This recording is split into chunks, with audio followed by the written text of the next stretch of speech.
ప్రపంచాన్ని మా నాన్న నాకు పరిచయం చేశాడు. ఇంత అందమైన ప్రపంచం నాది. నా ప్రపంచమే నన్ను నిర్దాక్షిణ్యంగా సమాజంలో దోషిగా నిలబెట్టింది.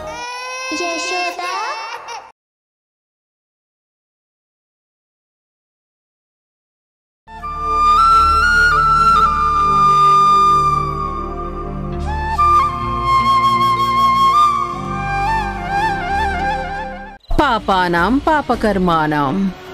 ఎవరు ఎంత చేసుకుంటే అంతే మిగులుతుందని నీకు నువ్వే కోరి చెడు చేసుకున్నావు. గొప్ప అవకాశాన్ని పోగొట్టుకున్నావు. ఆ ప్రతాప్ ఎట్టి పరిస్థితుల్లో తన కూతుర్ని ఈ గడప తొక్కనివ్వడు. ఇక్కడేదో యుద్ధం స్టార్ట్ అయ్యేటట్టుంది. తప్పుకోవడం బెటర్.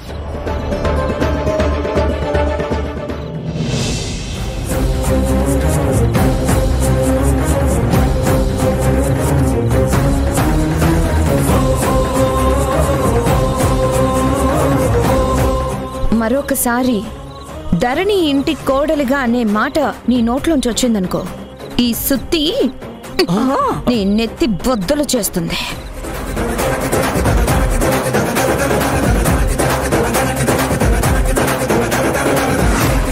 ఎప్పటికైనా నా కూతురుగానే ఇంటికొస్తుంది. పిచ్చి పిచ్చి ఆలోచనలు ఆశలు పెట్టుకుంటే దీంతోనే నీ తల వక్కలయ్యేలాగా కొడతాను. జాగ్రత్త. మా అమ్మ వేళ్ల మీద మాత్రమే కొట్టింది. నేను మోడు మీద కొడతాను.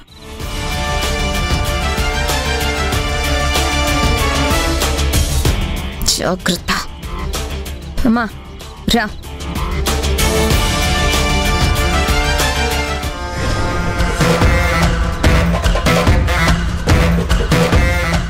రే చూసావా, కూతురు ఎలాగోలా దగ్గర అవబోతుందని దగ్గర రెచ్చిపోతుంది. అసలు ఆయుధాలు మన దగ్గరున్నాయని తెలియదుగా పాపం పిచ్చి మాలోకానికి. దీని కళ్ల ముందే దీని కూతురు బతుకు తల్లకిందులవుతుందని ఊహించి ఉండదు కదా. తొందరలోనే డేట్ ఫిక్స్ చేసి బాంబు పేలుస్తా. అప్పుడు ఎవరి సుత్తి వాళ్ళ నెత్తి మీదే పడి తల వక్కలవుతుంది. వక్కలయ్యే మాటేమో గాని ఆ సుత్తి గురించి వింటేనే నాకెక్కళ్ళని భయం వేస్తుంది మమ్మీ. ఏదో ఒకటి చెయ్యాలి. చేస్తాన్రా. వాళ్లే వాళ్ళ నెత్తులు పగల కొట్టుకునేలా చేస్తాను. ఆ సిచ్యువేషన్ వచ్చేలా చేస్తాను. ధరణి మధు, గుడ్ న్యూస్. రేపటి నుంచి నేను నర్స్ గా వెళ్తున్నాను. అవునా? కంగ్రాచులేషన్స్. Thank you. లెటర్ వచ్చిందా? ఇదిగో.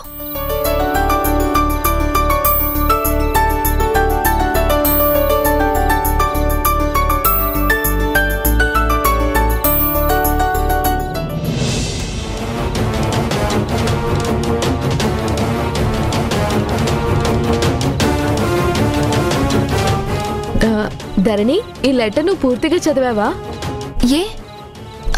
రేపటి నుంచి నాకు ట్రైనింగ్ అని చెప్పారు. ఆ ఎగ్జైట్మెంట్ లో ఇంకా చదివేదేముంది? ఆర్డర్ ముఖ్యం కదా. నర్స్ గా వెళ్ళాలని రాశారు, అంతవరకే చదివాను. ఓ, అంటే డీటెయిల్ గా చదవలేదన్నమాట. దేనికలా అడుగుతున్నావు? ఇందులో ఉన్న హాస్పిటల్ పేరు నువ్వు చూడలేదా? ఏ హాస్పిటల్ అలాట్ చేశారో చదివావా? చూడలేదు. ఏ హాస్పిటల్ పేరుంది? జనరల్ గా గవర్నమెంట్ హాస్పిటలే కదా అలాట్ చేసేది.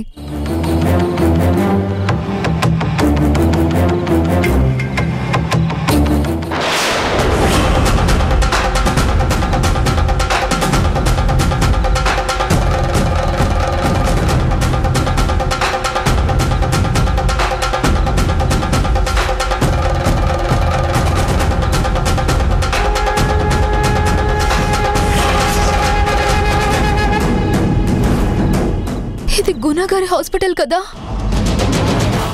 అంటే నేను గుణాగారి హాస్పిటల్ కి నర్స్ గా వెళ్తున్నానా? ఈ విషయం నాన్నకి తెలిస్తే పెద్ద గొడవైపోతుంది. ఇప్పుడెలా?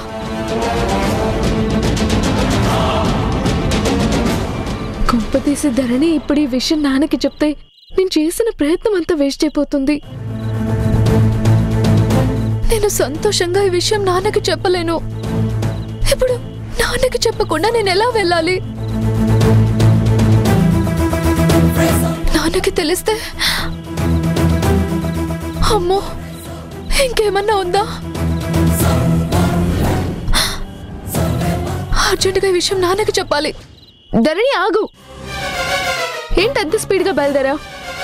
ఈ విషయం ఇప్పుడు నాన్నకి చెప్పొద్దు. చెప్పకపోవడమే మంచిది. ఎందుకు చెప్తున్నానో అర్థం చేసుకో. నువ్వు గుణగారి హాస్పిటల్కి నర్స్ ట్రైనింగ్కి వెళ్తున్నావు అని నాన్నకి తెలిస్తే వెంటనే వెళ్ళొద్దు అని చెప్తారు. వెళ్ళనివ్వరు కూడా. మరి నాన్నకి చెప్పకుండా హాస్పిటల్కి ఎలా వెళ్ళాలి? చెప్పకుండా వెళ్ళడం బాగోదు కదా. చూడు, చెప్పడం చెప్పకపోవడం అనేది తర్వాత, కానీ వచ్చిన అవకాశం వినియోగించుకుంటే నీ కెరియర్కి మంచిది. నువ్వు ఇప్పుడు ఆలోచించాల్సింది మంచా చెడా అని కాదు, నీ ఫ్యూచర్కి ఏది ఉపయోగమో అది.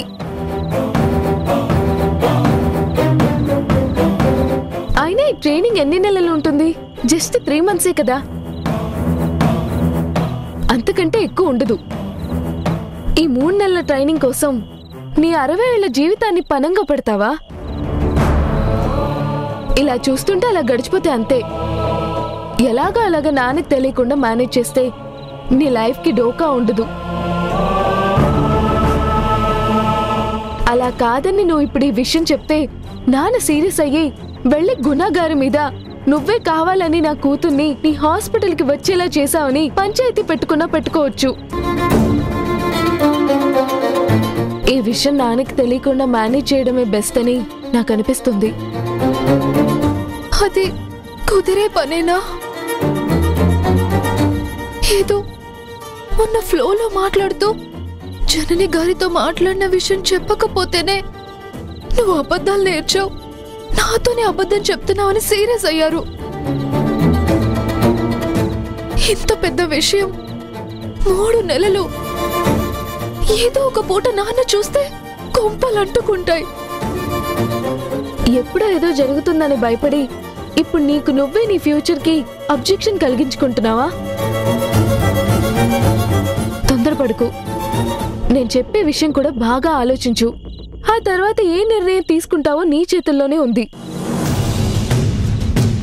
ఓ నిజం చెప్పి నీ ఫ్యూచర్ పాడు చేసుకుంటావో, ఓ చిన్న అబద్ధంతో నీ ఫ్యూచర్ బిల్డ్ చేసుకుంటావో నీ ఇష్టం.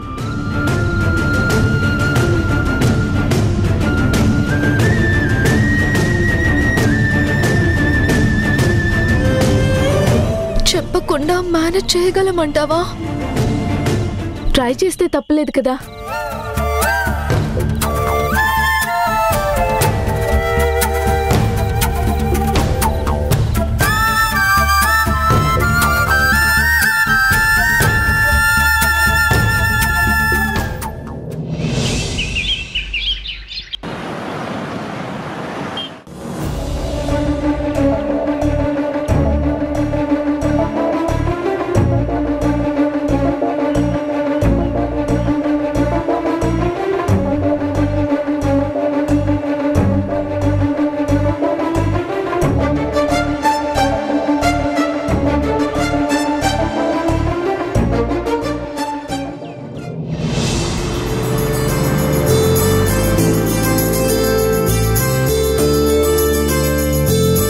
రే గుణ, వ్యాన్ వచ్చిందిరా.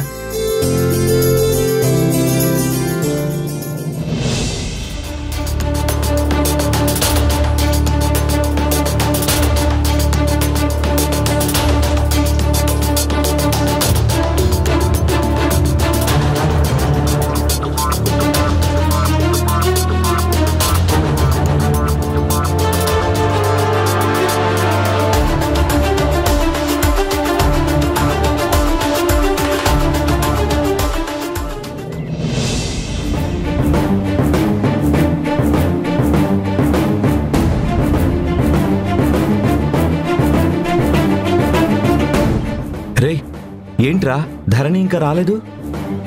లిస్ట్లో పేరుందన్నావు కదా. ఉందిరా, కానీ తనే రాలేదు. ప్రతాప్ రానివ్వలేదమ్మా. నేను అనుకున్నదే కదా, అదే జరుగుంటుంది. దేవుడికి నా మీద ఇంకా కోపం తగ్గలేదు. పరీక్షలు పెట్టడం ఆపలేదు. ఇంకా ఎంతకాలం నన్ను ఇలా ఏడిపించదలుచుకున్నాడో ఏంటో.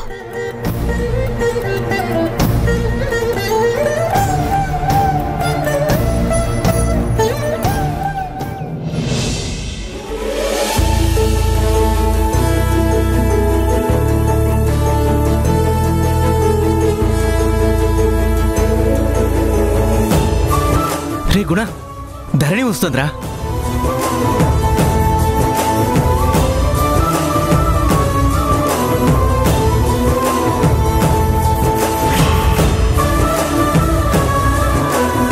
గుణ,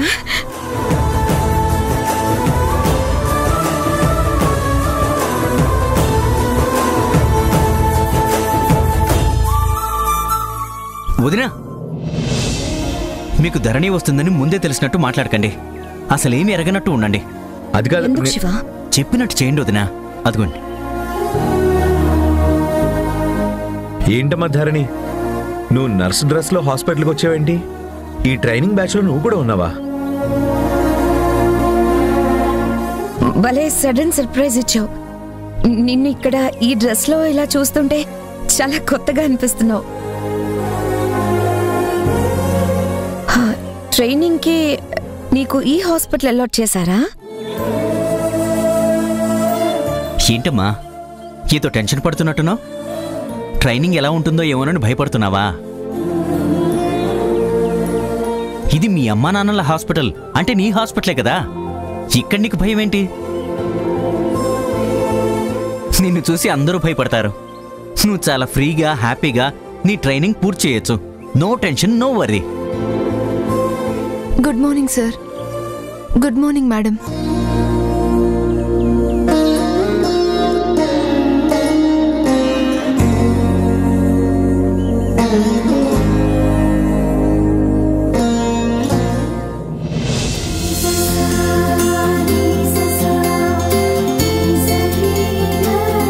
good morning sir. Good morning doctor. Good morning.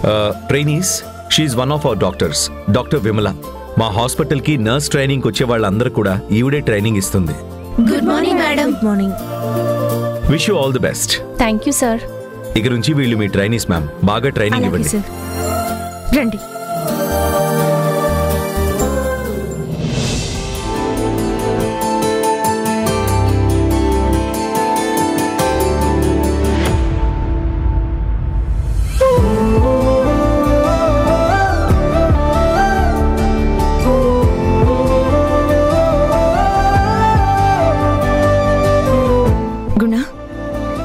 ఒక విషయం అర్థం కావట్లేదు. ఏంటి ధరణి? ధరణి మన హాస్పిటల్కి ట్రైనింగ్ వచ్చినట్టు ప్రతాప్కి తెలుసంటావా? తెలిసిన తర్వాత కూడా పంపించాడంటావా? ప్రతాప్కి తెలిసి పంపిస్తే ఓకే జనని. తెలియకుండా తను వస్తే ఫ్యూచర్లో కూడా ఆయనకి తెలియకుండా చూసుకోవాలి. తెలిసినా కూడా ధరణిని ఆయన ఏమీ అనకుండా మేనేజ్ చేయాలి. ఆ విషయాలన్నీ నేను చూసుకుంటానులే, నువ్వేం వరి అవ్వకు.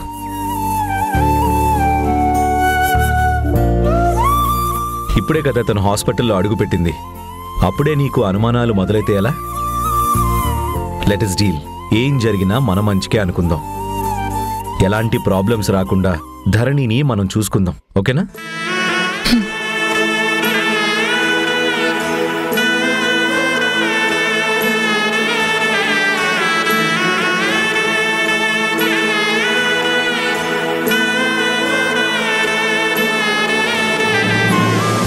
మన కూతురు మన దగ్గరికే ట్రైనింగ్ వచ్చినందుకు చాలా హ్యాపీగా ఉంది జనని.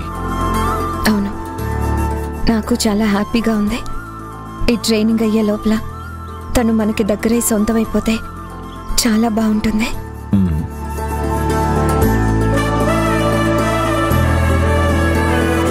పద రారా.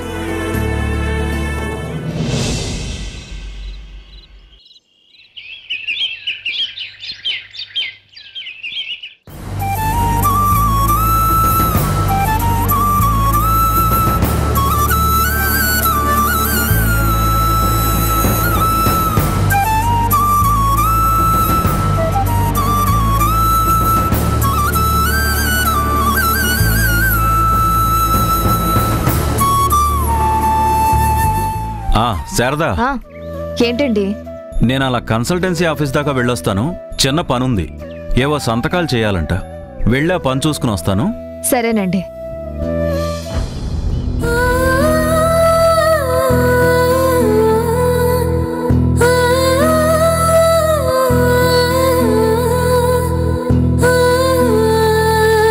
శారదా, బుజ్జమ్మ బాలు ఎక్కడా కనపడడం లేదు. ఇవాళ బతుకమ్మ కదండి, సరుకులు కావాలని బజారుకు వెళ్లారు.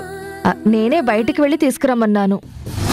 చూడు శారదా, చిన్నా చిత్తగా పనికి అయిందానికి కాందానికి వాళ్ళని ఊరికే బయటికి పంపించొద్దని నీకు చెప్పాను కదా. కోడి పిల్లల్ని తన్నుకుపోయినట్టు గద్దల్లాగా జననీ గుణ ఎప్పుడు మన పిల్లల మీదే ధ్యాస పెట్టుకుని తిరుగుతున్నారు.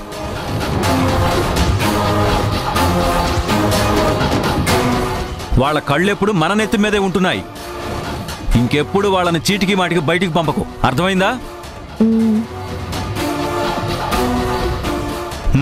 సరే, నేను బయటికెళ్ళొస్తాను.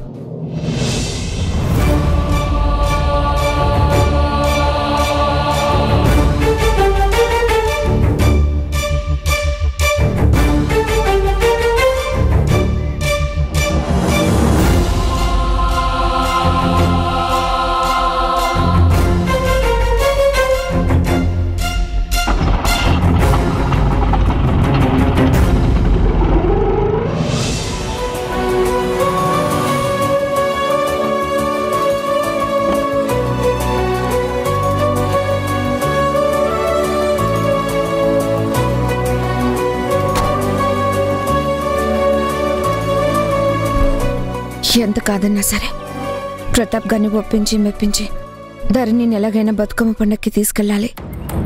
ఆయన ఏమన్నా పట్టించుకోకూడదు. గొడవ చేస్తే తలుంచుకుంటాను.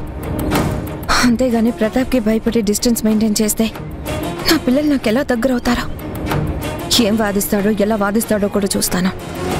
నా పిల్లల్ని కాదనే హక్కు ఆయనకి ఎక్కడిది?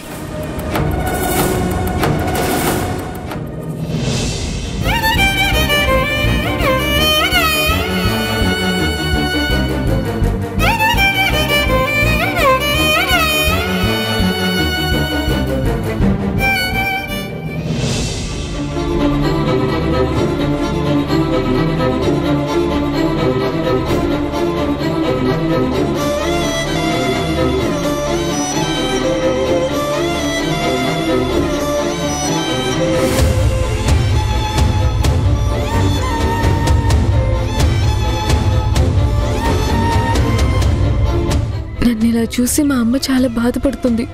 నేనేదో చాలా కష్టపడిపోతున్నట్టుగా ఫీల్ అవుతుంది. ఏంటి ఇలా వచ్చారు? ప్రతాప్ గారితో మాట్లాడడానికి వచ్చాను. ఆయన ఇంట్లో లేరు, మీరు వెళ్ళండి. వచ్చి లేనిపోని గొడవలు లేపుతారు, కానీ ప్రయోజనం ఏమైనా ఉందా? పండగ పూట పొద్దున్నే తగుదురమ్మా అంటూ వచ్చారు. మీరు ఏ పని మీద ఎవరితో మాట్లాడాలని వచ్చారో నాకు తెలుసు, కానీ ప్రస్తుతం ఆయన ఇంట్లో లేరు. వచ్చేలోపు వెళ్ళడం మంచిది. మిమ్మల్ని చూస్తే ఆయన ఆవేశంలో ఎంత మాటైనా అనొచ్చు. ఆ తర్వాత బాధపడి ఏం ప్రయోజనం లేదు. దయచేసి వెళ్ళిపోండి. నేను ధరణి బాలులతో మాట్లాడడానికి వచ్చాను. మా పిల్లలతో మీకేం పనండి? మీరు మాట్లాడేదేముంది? తొలచి తొలచి నూనె పోసి పోసి వాళ్ళ బుర్రల్ని పాడు చేయాల్సిన అవసరం లేదు. మర్యాదగా వెళ్ళడం మంచిది. ఏంటండి ఇది? ఇంటికొచ్చిన వాళ్లతో అలాగేనా మాట్లాడేది? వచ్చి కూర్చోమనండి. ఆ తర్వాత ఏం మాట్లాడుకున్నా మాట్లాడుకోవచ్చు. ఊరికి ఎందుకు ఆవేశపడతారు? మీరు కూర్చోండి. ఏంటి గుడ్డొచ్చి పిల్లని ఎక్కిరిచ్చినట్టు నువ్వు నాకు చెప్తున్నావా? నీ సలహాలు ఇక్కడ ఎవ్వరికీ అవసరం లేదు. ఏం చెయ్యాలమ్మా అని నేనేం నిన్ను అడగలేదు. మీ మర్యాదలు ఇచ్చిపుచ్చుకోవడాలు మాకు అవసరం లేదు. ముందు నీ కప్పజెప్పిన పని నువ్వు చెయ్యి. అది వదిలేసి మర్యాదలు చెయ్యి, మంచినీళ్ళు ఇవ్వు, కాఫీ టిఫిన్లు పెట్టు అని మాట్లాడుతున్నావు.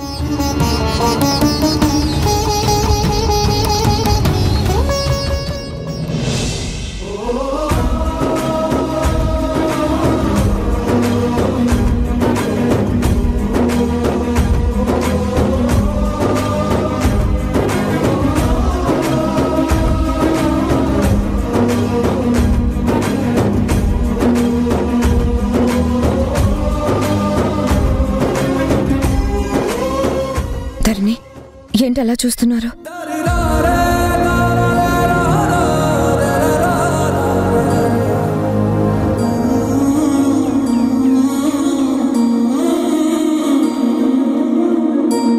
ఏంటి ఏంటి మీ భయం? ఆ పిచ్చి చూపులేంటి?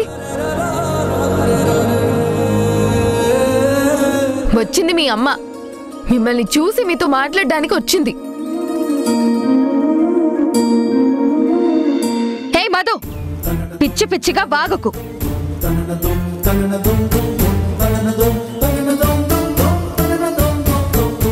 ఆవిడ మాటలు మీరేం పట్టించుకోనక్కర్లేదు. చెప్పండి, కాఫీ తాగుతారా, టీ తాగుతారా? వద్దు, నాకేమొద్దు. నేను వీళ్ళ కోసం వచ్చాను. అయినా నాకు ఇంట్లో ఫార్మాలిటీస్ ఏంటి చెప్పు.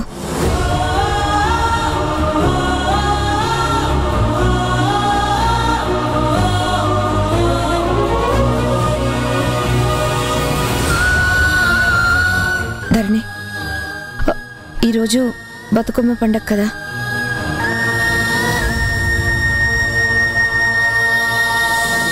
ఆడబిడ్డ బతుకమ్మ పేర్చడం ఆనవాయితీ.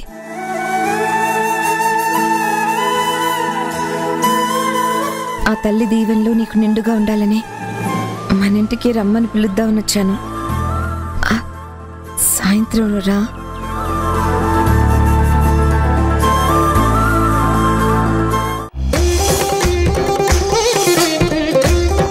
ఈరోజు ఈ బతుకమ్మని నేను ఈ ఇంటి ఆడపడుచుగా తీసుకెళ్తాను.